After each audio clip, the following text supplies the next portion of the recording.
Can you imagine being open and in business for 27 years? And then now AI, you have to have it. I've had automation since 2001. And guess what happened? Lean in. A real story I'm going to share with you and show you that you need to train your AI right.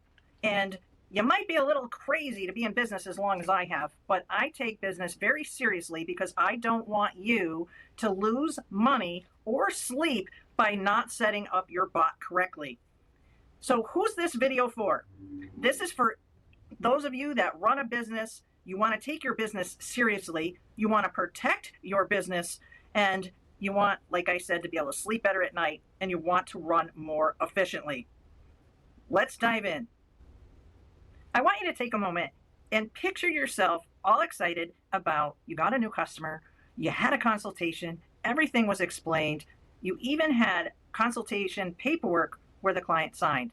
But then you wake up in the morning and you discover that in your CRM, there's 33 text messages. And now, after the fact, after the paperwork is signed, that the client wants to change the terms of the contract.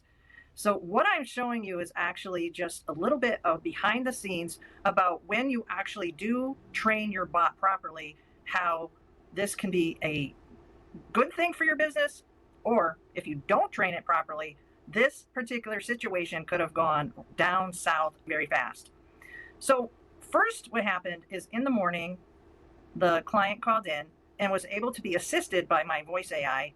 And what's really great about the CRM, and I happen to use High Level, is that it does record the phone calls. So that actually gives voicemail an upgrade.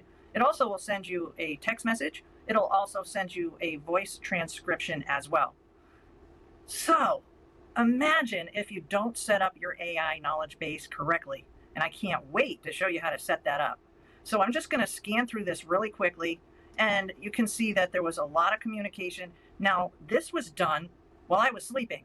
So here's another reason why, if you are not using AI in your business, you need to start. And the other thing is this. Maybe you want to actually start a business helping other businesses set up voice AI. And in that case, you'd become an agency. But what I want from all of this is to be able to help you, whether you are a wannabe agency or you're a business owner like myself. So in this instance, I would suspect that maybe the new customer changed their mind, but they didn't go about changing their mind in a very friendly way. So this is another thing that is just a lesson to be learned, is that it is important and crucial that your AI is trained by you the way that you would want an employee to be trained by you. And I was sleeping. So in this instance, they had mentioned that they found somebody else cheaper.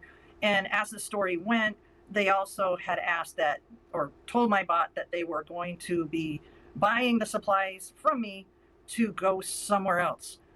And so there's instances like that with, say, pushback, that you really need to set things up properly. And that's what we're going to be covering next. Let's talk about policy for a moment. I see too often in Facebook groups or social media where business owners really catch them in between a rock and a hard place because you haven't set up your policies.